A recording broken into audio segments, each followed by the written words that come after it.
नमस्कार विद्यार्थी मित्रांनो, टिक्कर मराठी या तुमच्या आवडत्या आणि लाडक्या युट्यूब चॅनलवर तुमचं सहर्ष स्वागत आहे. सामान्य ज्ञानाचा आपण 52वा भाग इथे पाहतोय. यामध्ये असलेले प्रश्न आणि त्याचं असलेलं विश्लेषण. आता हे का पाहायचं याची सतत सांगायची गरज आहे का? नाही, कारण आपल्याला परीक्षा द्यायच्या आहेत आणि परीक्षेमध्ये आपल्याला सामान्य ज्ञानाचे बरेच विषय आहेत आणि त्या बऱ्याच विषयातून आपल्याला बरेच प्रश्न येतात आणि त्याच प्रश्नांवर आधारित आपण हे सामान्य ज्ञानाचे भाग घेतोय. यामध्ये येणारे जे प्रश्न आहेत, आलेले जे प्रश्न आहेत, हे सगळे यामध्ये तुम्हाला मिळत आहेत आणि त्याचं स्पष्टीकरणही मिळत आहे. त्यामुळे व्हिडिओ शेवटपर्यंत पहा. ही खरोखर सांगायची मला वाटतं गरज नाहीये आणि जर का करत नसाल तर तसं करू नका, कारण कोणतंही अर्धवट ज्ञान हे काहीच उपयोगाचं नसतं. ज्ञान हे पूर्ण पाहिजे, बरोबर की नाही? तर त्यामुळे जो काही आपला व्हिडिओ आहे, जो काही 20, 25, 30 मिनिटाचा, तो पाहणं गरजेचं आहे. आवडलं तर लाईक करा आणि लिंक महत्वाची शेअर करत जा, कारण तुम्ही शेअर नाही करत. कारण तमाम महाराष्ट्राच्या कोपऱ्यात कानाकोपऱ्यात जे काही आपली एकलव्यासारखी शिक्षण घेतायत तर त्यांच्यापर्यंत आपण टिक्कर मराठी पोहोचलं पाहिजे. हे काम तुमचं आहे, त्यामुळे लिंक नक्कीच शेअर करा. सामान्य ज्ञानाचा 52वा भाग, याचा पहिला प्रश्न हा कोणता आहे तो आपण इथे पाहूया. पहिला प्रश्न, मानगंगा ही नदी कोणत्या नदीची उपनदी आहे? कृष्णा, कोयना, नीरा की भीमा? आता या प्रश्नाचं उत्तर हे पर्याय क्रमांक 4 आहे. काय बरं? भीमा. आता हे कुठे आला बरं? तर ही मानगंगा जी आहे ही सातारा जो जिल्हा आहे, सातारा जिल्हा, या जिल्ह्यामध्ये माण तालुका आहे. काय आहे? माण तालुका. या माण तालुक्यामध्ये हिचा उगम आहे, हे लक्षात ठेवा. उत्तर भागात शंभू महादेव जे आहे, उत्तर भागात शंभू महादेव जे आहे या डोंगर रांगेमध्ये, आणि याच्यामध्ये शंभू महादेवाचं मंदिर आहे बरं का. शंभू महादेव या मंदिरात काय झालेलं आहे? हिचा उगम आहे. आलं का लक्षात? ओके, शंभू महादेव मंदिर. आता यामध्ये दक्षिणेकडे ती वाहत जाते,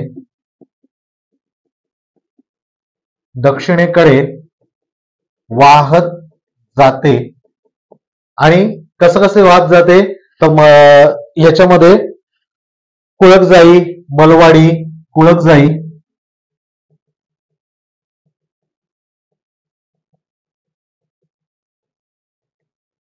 बरोबर की नाही? मलवाडी आहे, त्याच्यानंतर आंधळी, बिदळ, आंधळी, त्यानंतर बिदळ आहे, त्यानंतर मला वाटतं दहिवडी आहे, बरोबर की नाही? आणि म्हसवड, दहिवडी, म्हसवड, बरोबर आहे. अशी वाहत जाऊन ती शेवटी पंढरपूरला, म्हणजेच मला वाटतं पंढरपूर तालुक्यातलं सरकोली, बरोबर की नाही? इथे मी लिहितो पंढरपूर तालुक्यातील सरकोली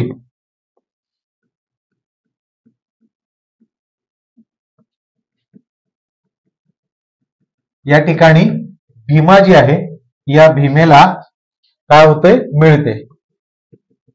हे लक्षात ठेवा. आता पंढरपूरला भीमा जी आहे हिला काय म्हणतात? बघा, मी मुद्दामून असं काढलं, चंद्रभागा म्हणतात.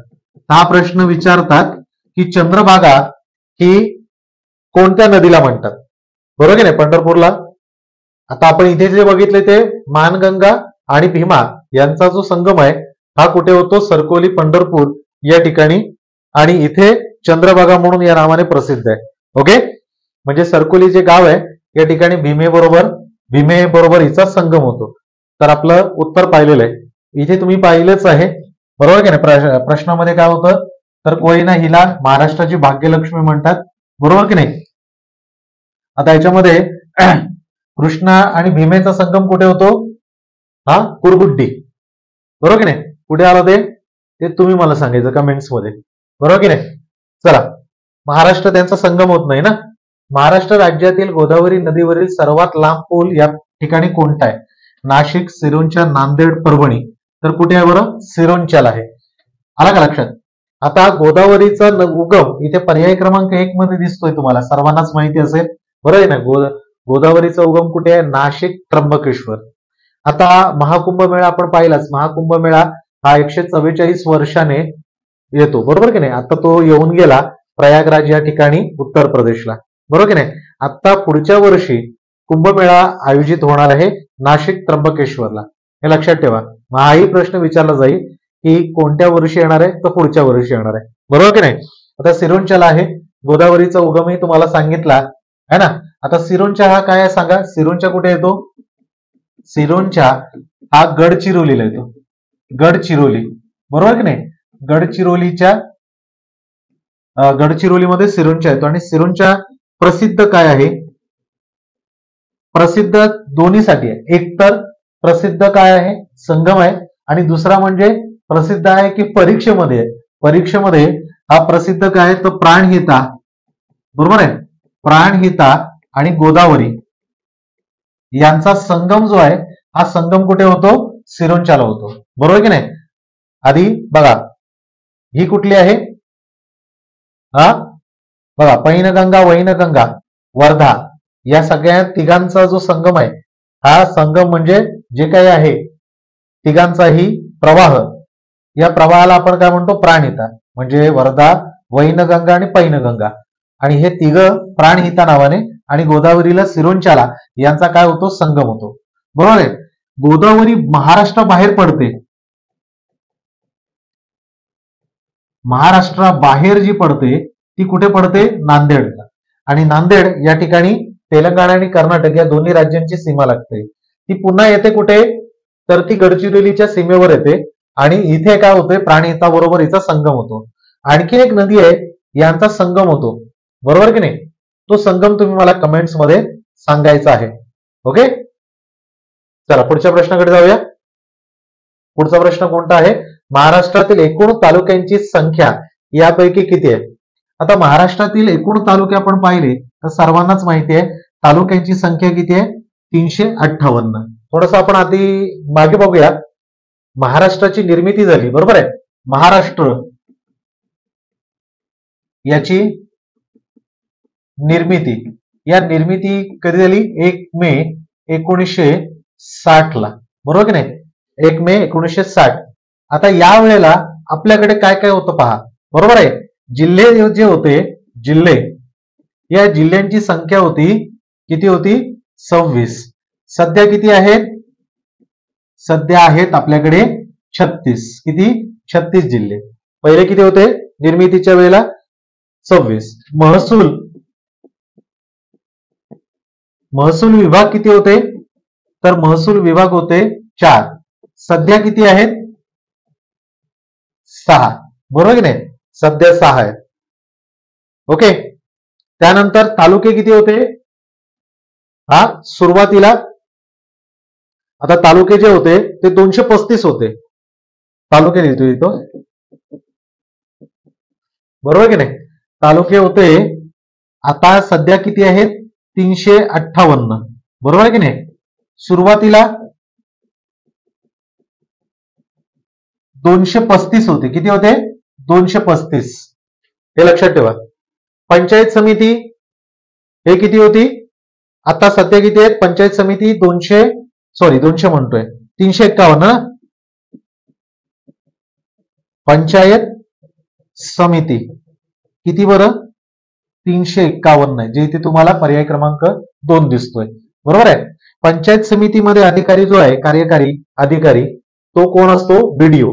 हा प्रश्न लक्षात ठेवा पंचायत समितीचा, कारण हा प्रश्न विचारतात गट विकास अधिकारी. एक गट म्हणजे तालुका, हे लक्षात ठेवा, बरोबर की नाही. 351 पंचायत समिती. जिल्हा परिषद, जिल्हा परिषद किती, आता सुरुवातीला किती होते जिल्हा परिषद, 25 होते. सध्या किती आहेत, 34 आहेत. सुरुवातीला 25 होते, नंतर आता किती झालेत, आता 34 झालेले आहेत. महानगरपालिका किती रे, मनपा, बरोबर आहे. महानगरपालिका हे किती होते, आता किती आहेत बरं, सुरुवातीला हे 2च होते, आलं का लक्षात. आणि सध्या आपण सध्या लिहूया, सध्या किती आहेत, 29. आणि 29वी कोणती आहे बरं, ही जालना आहे, बरोबर आहे की नाही. आणि सुरुवातीला किती होते, सुरुवातीला फक्त किती होते, तीन होते, तीन सुरुवातीला तीन आहेत, बरोबर की नाही, तीन होते. आता 29 आहेत, 29वी जालना, बरोबर की नाही. आणि बृहन्मुंबई महानगरपालिकेचा ऍक्ट जो आहे 1888, हा लक्षात ठेवा. सर्वाधिक सदस्य संख्या ही सुद्धा मुंबई महानगरपालिका 227 इतकी, बरोबर की नाही. त्याच्या मुख्य याला काय म्हणतात, हा महानगरपालिकेचा जो असतो तो कोण आहे, महापौर. महापौर हा शब्द कोणी दिला, विनायक दामोदर सावरकर यांनी, हे लक्षात ठेवा, बरोबर की नाही. तर महानगरपालिका आधीच्या तीन होत्या, आता 29वी जालना ही झालेली आहे. आणि लष्करी छावण्या किती बरं, महाराष्ट्रामध्ये आहेत 7. तर हे डेटा तुम्हाला कामी येईल. महाराष्ट्राची निर्मिती जिल्हे द्वैभाषिक 1956 मध्ये झालं होतं, बरोबर की नाही. त्यानंतर मग आपली महाराष्ट्राची निर्मिती 1 मे 1960. जिल्हे आधी 26 होते, आता 36. महसूल विभाग आधी 4 होते, आता सध्या 6 आहे. तालुके 358, सुरुवातीला 235. पंचायत समिती 351. जिल्हा परिषद ह्या किती आहेत, 34, सुरुवातीला 25 होत्या. महानगरपालिका 29वी जालना, सुरुवातीला 3 होत्या. आणि लष्करी छावण्या आता 7 आहेत, बरोबर की नाही. तर हा डेटा लक्षात ठेवा, तुम्हाला कामी येईल. तुरिंग या माडिया भाषेतील पिकाला मराठीत काय म्हणतात, टरबूज, खरबूज, जर्दाळू, तूर. काय वाटतंय तुम्हाला, तुरिया म्हटलं तर जवळपास काय वाटतं, बरोबर आहे, तूर. तूरला माडिया भाषेतील पीक, म्हणजे माडिया भाषेत या पिकाला तुरिंग म्हणतात, ठीक आहे. आता माडिया गोंड जी आहेत, माडिया ही जमात आहे ना, माडिया कुठे येतात बरं, माडिया गोंड किंवा माडिया, हा किंवा मारिया म्हणतात, किंवा मारिया या नावाने सुद्धा यांना ओळखलं जातं. आता हे कुठे आहेत बरं, चंद्रपूर जिल्ह्यात, गडचिरोली जिल्ह्यामध्ये, बरोबर आहे की नाही. चंद्रपूर, गडचिरोली, बरोबर आहे. आणखीन काय बरं, कुठे बरं, छत्तीसगड, इथे बस्तर मध्ये आढळतात. छत्तीसगड जे आहे, छत्तीसगड याचं बस्तर हा जो विभाग आहे, या विभागामध्ये आपल्याला हे माडिया गोंड जे आहेत हे आपल्याला आढळून येतात. छत्तीसगडमध्ये आपण काय बघितलं होतं, तर आता 56वा व्याघ्र प्रकल्प जो होता, बरोबर की नाही, हा कुठला, गुरु घासीदास तोमर पिंगळा, हा छत्तीसगड मधला, बरोबर की नाही. तर हे लक्षात ठेवा, माडिया गोंड चंद्रपूर, गडचिरोली आणि छत्तीसगड मधला बस्तर भागात आपल्याला आढळून येतात. ओके. आता याच्यामध्ये आणखीन एक प्रश्न विचारतात, माडिया या जमातीतील बदलती जी शेती आहे, बदलती शेती, या शेतीला काय म्हणतात, झूम म्हणतात. काय म्हणतात, झूम. हाही प्रश्न तुम्हाला विचारला जातो. ओके. बदलती शेती झूम म्हणून ओळखली जाते, हे लक्षात ठेवा. छत्तीसगड आणि मध्य प्रदेश याची सीमा लागून असलेलं कोणतं आहे बरं, गोंदिया, बरोबर की नाही. गोंदिया या जिल्ह्याला 2 राज्यांची लागते, छत्तीसगड आणि कोणती बरं, मध्य प्रदेश. ओके. आणि याच्यामध्ये आणखीन एक महत्वाचं, बिरसा मुंडा यांची जी जयंती आहे की नाही, तर जनजाती दिवस म्हणून हा साजरा केला जातो आदिवासींचा. आणि महत्वाचं म्हणजे 15 नोव्हेंबर 2000 ला झारखंड याची निर्मिती झाली बिरसा मुंडा यांच्या जन्मदिनी. तर तेही लक्षात ठेवा, 15 नोव्हेंबर हा भारतीय जनजाती दिवस, कारण त्यांची ती जयंती आहे. आणि याच तारखेला झारखंडचे सध्याचे कोण आहेत, हा हेमंत सोरेन आहेत, बरोबर की नाही.